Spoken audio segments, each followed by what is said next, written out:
I want you to take a second and just picture someone in your life. You know exactly the person I'm talking about. Oh, yeah. We all have one. Right. It's that person who constantly, just inevitably, corrects you over the tiniest, most trivial things. It's like you're just trying to get through a story. Yes. Exactly. Like maybe you just told this great story at the dinner party, you've got the whole table laughing, the pacing is absolutely perfect, and they immediately chime in to say, actually, it was a Tuesday, not a Wednesday. Ugh, the absolute worst. Or, I don't know, you load the dishwasher and they come up right behind you to rearrange the plates so they're facing the, optimal angle. Yeah, it's a completely universal experience dealing with that specific brand of frustration. I mean, it just derails your momentum entirely. It really does. And it leaves you feeling subtly undermined, even if the correction is technically accurate. Exactly. It drives you crazy. And today, we're going to fundamentally change how you picture that incredibly annoying habit. We really are. Because in this deep dive, we're exploring the origin of the exact word we use for this behavior, which is nitpicking. Because that casual phrase we throw around at the office or, at the dinner table, it's actually rooted in a deeply physical, slightly skin-crawling survival mechanism. Yeah, it's a prime example of how our modern social vocabulary is so often built on top of gritty, visceral realities. No, absolutely. We use these terms so often that we forget there's a literal physical action embedded right there in the syllables. I've actually been thinking about this, and everyday words like this are a lot like old coins. Old coins. Okay, I like that. Yeah, when you get change at a cash register and you end up with a coin where the metal is it's completely worn down. Right, like the edges are all smooth. Yeah. You feel the weight of it in your pocket, you spend it, you trade it, and everyone in society agrees on exactly what its current value is. But the original image that was stamped onto that coin, like the literal face of it, has completely worn away over the decades. We just keep spending these words without having any idea what they originally depicted. It's a great analogy. Right. And nitpicking is the ultimate worn-down coin. It really is, because the transaction remains identical even if the stamp is gone. Exactly. But before we dig into the past and look at the original stamp on that coin, I think we need to establish the baseline of the present. Okay, yeah. How we use it today. Right. When we spend the word nitpicking today, what is the exact transaction? What is the modern definition? Well, if you look at the Cambridge Dictionary definition for the modern usage, the defining characteristic is, and I'm quoting here, giving too much attention to details that are not important, specifically as a way of criticizing someone. See, that phrase right there, details that are not important. That is the absolute crux of the friction. Right, because who decides what's important? Exactly. It isn't just about noticing details. It's the assignment of value to those details. When someone is nitpicking, there's this implicit assertion that the person doing the noticing is focusing on the wrong things entirely, like at the expense of the bigger picture. And the classic examples of this are just so relatable. Think about a teacher meticulously marking every single minor formatting error on a long essay. Oh, the dreaded red pen. Yes. Or an older sibling who is just, they're so quick to criticize the way you chop vegetables or fold laundry. Right. We have all been on the receiving end of that hypercritical behavior. Yeah, and it creates this really interesting power dynamic. The person doing the nitpicking is assuming a position of authority, however temporary that authority might be. Oh, that's true. The teacher, the older sibling, is essentially policing the boundaries of what is considered, correct behavior or output. Yeah, they're enforcing the rules. Although realistically, we do have to admit that statistically speaking, you haven't just been the victim of this behavior. Oh, definitely not. You have almost certainly played the role of the nitpicker in someone else's life too, let's be honest. Oh, without a doubt. I know I'm totally guilty of it when I'm stressed.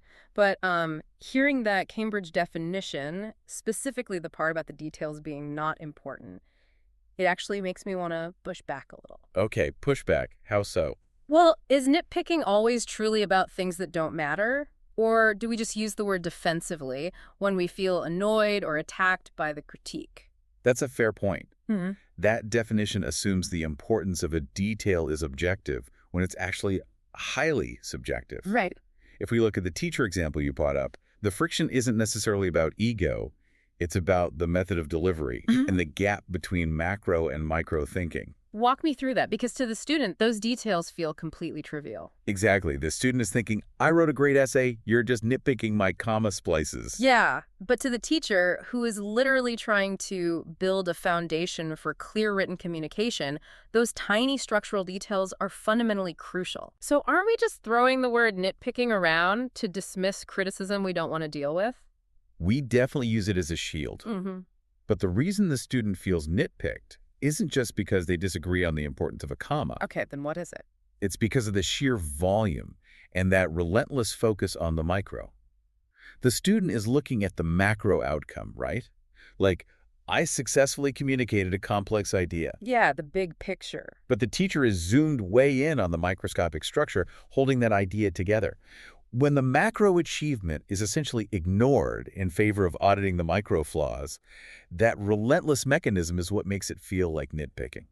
Oh, wow. Okay, that makes perfect sense. So saying you're just nitpicking basically translates to stop examining my flaws with such intense magnification. Exactly. And that idea of intense magnification, that is the exact bridge we need to cross over into the true history of the word. The original stamp on the coin. Right. Because originally, hunting for incredibly tiny, seemingly invisible details wasn't a social annoyance. It had absolutely nothing to do with ego or power dynamics. Oh, no. No, it was a literal physical necessity for health and survival. Okay, let's deconstruct the word itself, because this is where the coin metaphor gets very literal. If we take that worn-down coin and look at it under a microscope to see the original stamp, the compound word breaks down into a physical reality that is honestly a little gross. It is a very visceral image. If you pull apart the two halves of the word based on their literal dictionary definitions from Merriam-Webster, the picture becomes clear very quickly. All right, lay it on me. First, you have a nit. Biologically speaking, a nit is the egg of a louse or another parasitic insect. Wait, we are talking about lice eggs, literal bugs attaching themselves to a host. Right, actual parasites. And the second half of the word is pick, which literally means to remove something bit by bit. So when you smash those together, the literal meaning of nitpick is the painstakingly slow process of removing the eggs of a parasitic insect from hair or fur, one by tiny one. Exactly. It completely recontextualizes the term. It really does. You aren't just looking for minor formatting errors on a spreadsheet anymore. You are hunting for parasites. Sure. It changes the stakes entirely. It's so visceral. But here is the historical detail that I found genuinely fascinating. With that? The timeline of when this word actually cemented itself in our vocabulary. Because the literal act of picking nits has existed since the dawn of humanity, right? Like ancient civilizations had lice. But the word nitpicking, like fusing those two ideas into a single compound concept, that only dates back to the 1950s. It is a profound linguistic delay. I Yeah. mean, think about it. The physical practice of communal grooming and parasite removal is older than our species, yet society didn't crystallize that specific terminology until the mid-20th century. It makes you wonder why the 1950s we had the atom bomb, we had global telecommunications, and only then did we decide to officially name this bug-picking behavior. Well, if you look at the cultural shifts of the 1950s, it actually tracks perfectly. Really? So? You have the explosion of modern corporate culture, massive bureaucratic expansion, and highly standardized education systems all happening at once. Oh, right. The man in the gray flannel suit era. Exactly. Suddenly you have millions of people working in white-collar environments where survival doesn't depend on hunting or gathering. It depends on your ability to produce flawless paperwork, type without errors, and conform to highly specific social etiquettes in the suburbs. So society just became completely obsessed with microscopic social and professional details. Precisely. The environment demanded a new hyper-focus on minor flaws, so language adapted. That is wild. We took an ancient physical survival mechanism and mapped it onto our new corporate and social survival mechanisms. The metaphor became necessary because the culture became increasingly bureaucratic. That is incredible. We literally shifted from physically grooming each other to socially and professionally grooming each other. Yeah. But to really understand how perfect this metaphor is, we have to look at the how. Like, what do the actual physical mechanics of literal nitpicking entail? Because picking parasites isn't just a casual glance. Not at all. It requires a level of hyperfocus that contrasts sharply with the triviality of social nitpicking. Right. When you look at the data and methodology from organizations like Lice Clinics USA, It becomes very clear that human nitpicking is a high-stakes endeavor. You cannot just use your fingers efficiently. Because they're stuck in there, right? Yeah, nits are essentially cemented to the hair shaft by the female louse. They secrete a glue, right? It's not like just brushing away a piece of dandruff. Right. It's a literal structural bond. You need physical shearing force to remove them. Oh, wow. And that requires specific tools. We're talking about specialized fine-tooth combs made of metal, designed with incredibly tight gaps between the teeth. And it requires a systematic, methodical checking of specific areas of the scalp, usually starting from the nape of the neck or behind the ears, moving millimeter by millimeter. And it requires immense patience. I mean, the goal isn't to win an argument or prove you're smarter than the person whose head you're checking. Right. The goal is to ensure parasites are eradicated to prevent an infestation from spreading. It's about preventing disease. The stakes are binary. If you miss a single viable nit, the cycle starts over. The infestation continues. You basically failed. Exactly. That is why the precision and patience have to be absolute. There is no room for macro thinking when you are dealing with a microscopic threat. Thinking about those specialized metal combs really brings the modern behavior into focus for me. The literal fine-tooth comb has basically become a metaphorical one. It really has. Because the mechanism of a fine-tooth comb is that it doesn't let anything slip through, not even a fraction of a millimeter. Right. And when someone applies that to your argument or your behavior, it feels suffocating. Yes. Think about that hypercritical sibling again. When they're watching you, just waiting for you to make a mistake in a story you're telling, they aren't just casually listening. Well, they're hunting. They are pulling a mental fine-tooth comb through your narrative. They are examining every single chronological strand, isolating tiny sections, and looking for a factual flaw to extract. Yeah. The intense, exhausting hyper-focus on a tiny, isolated area is exactly the same, whether the tool is metal or mental. That is the core connection. You are taking a tool of physical hygiene and applying it to social dynamics. It's so strange. And this is how we reconcile the two vastly different realities of this single word. Nitpicking someone's actions and picking lice from someone's hair are entirely distinct ideas, yet they share the exact same psychological mechanism. It all comes down to the mechanism of focus. At its core, whether literal or metaphorical, nitpicking requires close attention to detail. Right. Whether you are staring at a typo in an email or a louse egg on a hair shaft, your brain enters this state of absolute tunnel vision. The cognitive state is identical. It's the motivation and the outcome that diverge so radically. Yeah, let's talk about that divergence. Well, one is a physical act of removal, designed to heal, protect, and restore order to a physical body. Right. The other is an act of criticism, often designed to point out a flaw in a person's character, their work, or their memory. It's pretty funny when you think about it. The mechanics are so identical that you could technically do both at the exact same time. Oh, that would be... So it would be the weirdest dynamic imaginable. Like someone correcting your pronunciation of a word while simultaneously scraping parasitic eggs off your scalp. That would certainly be a memorable interaction, to say the least. Very memorable. But that visual actually highlights a profound psychological shift. If we look at the biological roots of this, particularly in animals, the contrast is stark. Right, because animals engage in literal nitpicking constantly. They do. Like when you watch primates groom each other, they are methodically picking nits, dirt, and parasites from each other's fur. And in the animal kingdom, that act is entirely prosocial. It is literally the glue of primate societies. Really? Yeah. When animals groom each other, it triggers the release of oxytocin, the bonding hormone. Oh, wow. It actually reduces their heart rates. It is an act of communal care that basically says, I am investing my time and energy into your physical survival. I am protecting you.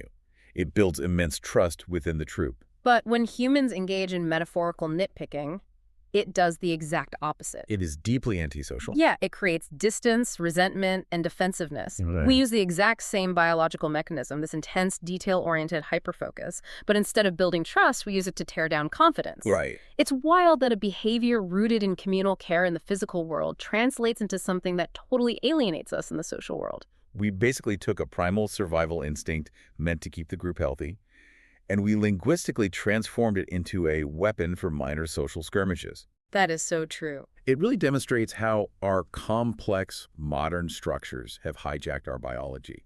We still possess the deeply ingrained drive to closely examine each other and fix perceived flaws, but we apply that drive to, Spreadsheets, grammar, and dishwasher loading instead of physical health. We hijacked a bonding ritual and turned it into petty social warfare. Exactly. So what do we do with this insight? How does this change how you, the listener, navigate the world the next time you encounter the nitpicker in your life? Well, I think it requires a shift in perspective. We started by looking at the modern definition, the teacher marking up a paper, the sibling policing a story, and the sheer frustration of having someone focus on unimportant details. Right. And then we stripped away the metaphor to find the literal louse egg, the nit, and the painstaking bit-by-bit process of removing it. We looked at the mechanics of it, the sheer physical force and specialized tools required to break the glue holding those parasites to the hair, all to prevent the spread of disease. And we saw how the 1950s catalyzed the term, taking a physical reality and applying it to a newly bureaucratic, hyper-detailed society. Yeah, and we realized that the mechanism of a fine-tooth comb is the same whether you are scraping a scalp or auditing a conversation. Right. It's that obsessive tunnel vision focus on the micro at the expense of the macro, as the research points out. Either way, it's all in the details. Let's just hope those details aren't laying eggs in your hair. Right. It forces you to respect the sheer cognitive power of detail-oriented focus. It takes immense mental energy to nitpick, even if that energy is being wildly misapplied. It really does. And looking at all of this, like the ancient history, the animals grooming each other to release oxytocin, the shift from physical care to social criticism, it leaves me with a thought I want you, the listener, to mull over today. Oh, what's the takeaway? Think about the evolutionary psychology of this. If the literal act of searching for tiny flaws like finding and removing those parasites is a primal survival mechanism designed to keep the group healthy and bonded, is it possible that our modern annoying habit of socially nitpicking is actually just an evolutionary misfire? Oh, that's interesting. You're suggesting the intent hasn't changed, only the application. Exactly. Like, are our brains just desperately trying to groom our social circles? Mhm. Maybe we are subconsciously trying to keep our tribe safe, cohesive, and functioning properly, but because we don't have literal bugs to pick off each other at a dinner party, we use verbal criticism instead of a metal comb. That is a fascinating way to look at it. We're trying to perform an ancient, primal act of care, but it comes out as an incredibly annoying correction about what day of the week a story happened. We are just confused primates trying to groom each other with facts. I love that, grooming each other with facts. Right. Let your mind chew on that the next time someone corrects your grammar. They might just be trying to show you they care about your survival.